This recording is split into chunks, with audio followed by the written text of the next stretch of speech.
That's how important it was. I found a way to do it. You know, I used tax return money, savings. You know, I took whatever I needed to pay for it.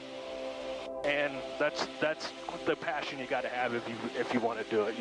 It's like you said, it's not easy and it's not cheap, you know, but it's not one of those things where a guy's going to go out and say, you know what, I need a job. I think I'll become a helicopter pilot.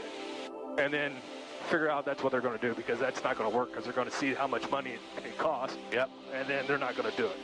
It's the guys that have money or the guys that are really passionate about it that are going to do it. Live to fly another day.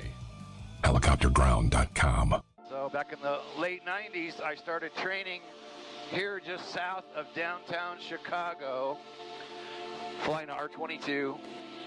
And I had maybe 20, 30 hours, and the instructor says, hey, let's go for a night flight. And we can either go around the pattern, or I can take you downtown Chicago. Outside of Watson. So, of course, you know, 199 Whiskey Sierra, Gary Tower, runway.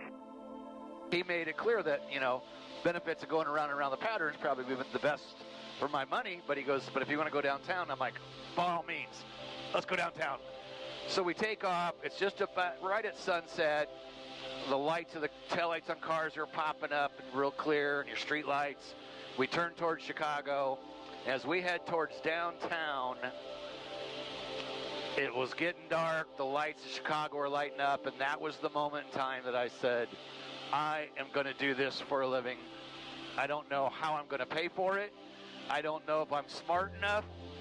I don't know that I can do it, but I'm gonna figure it out, and I'm gonna sell what I gotta sell, do what I gotta do, and I'm gonna find the money somehow.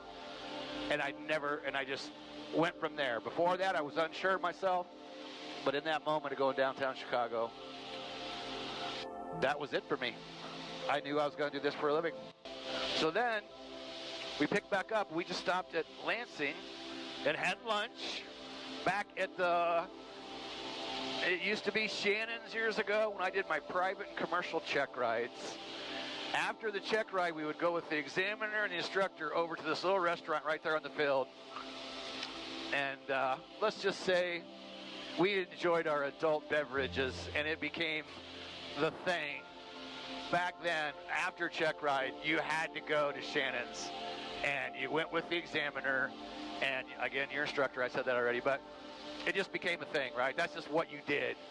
And it was so much fun. Today we landed there. First time I've been back there, and I figured it's got to be over 20 years since I've been there. So it was fun going back to the airport. We went up and had lunch. But sad to say, nice little airport, Lansing, but man, I don't know what happened, but it's dead. There's nothing going on there. The restaurant's there. They got a couple of old FBOs, but there's nobody in them. A couple of fuel trucks sitting around, but nobody manning them. They have self-serve, and I'm really not trying to bash Lansing. It's just, I remember when I was training there, it was a thriving airport with lots of aircraft, and it was a wonderful place to train. And I'm sad to see an airport, a Class G airport now, just kind of drying up and nothing going on. Don't know why that is. And another little fun little note, I used to fly pipeline patrol up here. After I got my CFII, I worked at Lansing for a little bit. At the time, it was called Sun Aero Helicopters. And once a week, we did pipeline in and around Chicago. So back in those times, I got pretty good at navigating around up here. And just because it's been so long since I've been here, I want Chris to come along and just kind of refresh my memory and see the sights. And I guess, you know, we were talking, I'm going to ask Chris to jump in here. I told the story I just told you this morning. I told it in the hangar before we left. And told these guys why this was important to me to come to Chicago, and that I trained up here, and I wanted to go to Lansing, and I wanted to have lunch there where we used to hang out. And I just talked about how, you know, when this downtown flight that night, how it changed my whole outlook. And, you know, Chris jumped in and said, you know, that's it. That's the passion, right? Like, you got to make that decision that you're going to do this. And, you know, here at H.O.G.S, we talk to people all the time about becoming pilots and learning to fly, and everybody runs into struggles, and we hear a lot of them, right? We get it, we understand, but we're here to tell you, just look at what we're doing. I mean, this is worth it. It's freaking amazing. It's freaking cool. Yeah. 4 of us up here flying around Chicago. Yeah, was it easy? I mean, did it happen overnight? No. Was there struggles along the way?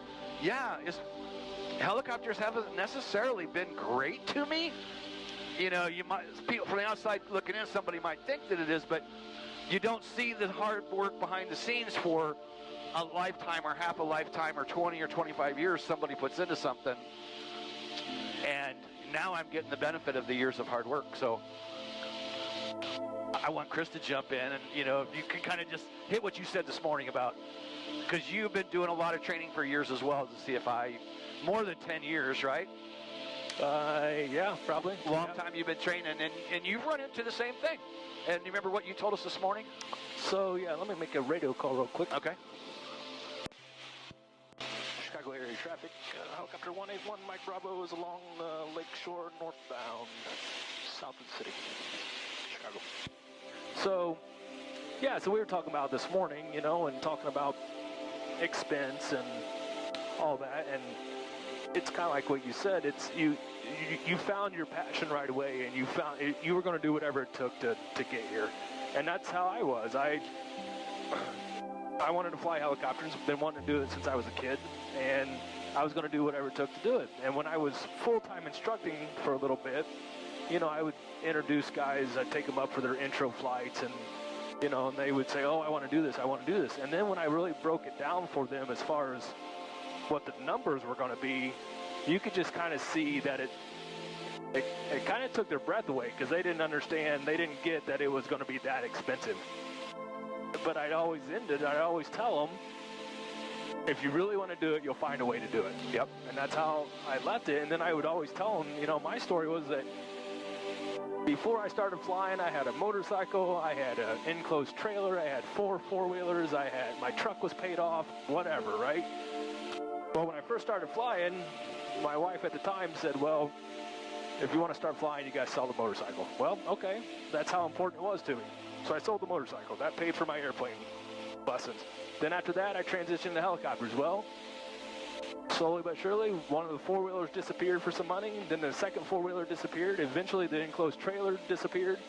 The truck that was paid off, I borrowed against that for my lessons. You know, so that's how important it was. I found a way to do it. You know, I used tax return money, savings. You know, I took whatever I needed to pay for it.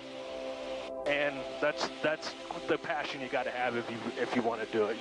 It's like you said, it's not easy and it's not cheap, you know, but it's not one of those things where a guy's going to go out and say, you know what, I need a job. I think I'll become a helicopter pilot. And then figure out that's what they're going to do, because that's not going to work, because they're going to see how much money it costs. Yep. And then they're not going to do it. It's the guys that have money, or the guys that are really passionate about it, that are going to do it. And yes, as we're flying over beautiful Chicago in that water, we can get the full PDF for free right here as Private Pilot 101, the helicopter training blueprint. You can get this free as a PDF. You can get the paperback, you can get the Kindle, and you can get the audiobook now. The privateblueprint.com. That's it, right, Yep. Lindsay? Yep. The easiest way is privateblueprint.com. You can get either the full book in PDF for free, download immediately, and you can get the paperback version there, and it'll take you to Amazon. And then we got another one where I'll sign them for you, and we'll send from the Hawk Singer, but I don't remember what that. We'll put the link down below the video. Yeah, we will. Or you can email Heather. You can email Heather too. We'll sell you one, and I'll sign it for you and imprint whatever you want. Like, hi Dave, you're the greatest R-44 pilot of all time, Kenny Keller, 2024 or whatever. So helicopterground.com for all our courses, privateblueprint.com. Thanks for tuning in. Put your comments down below about flying in out of Chicago. Thank Chris Hauser for being our captain today and giving us the latest, greatest tips and tricks for the heliport, vertiport in Chicago, Illinois. So, helicopterground.com. Peace out. Goodbye. See you next video. When you feel the pressure to fly, but know the right decision is to stay on the ground, hit the H.O.G.S no-go and live to fly another day. Helicopterground.com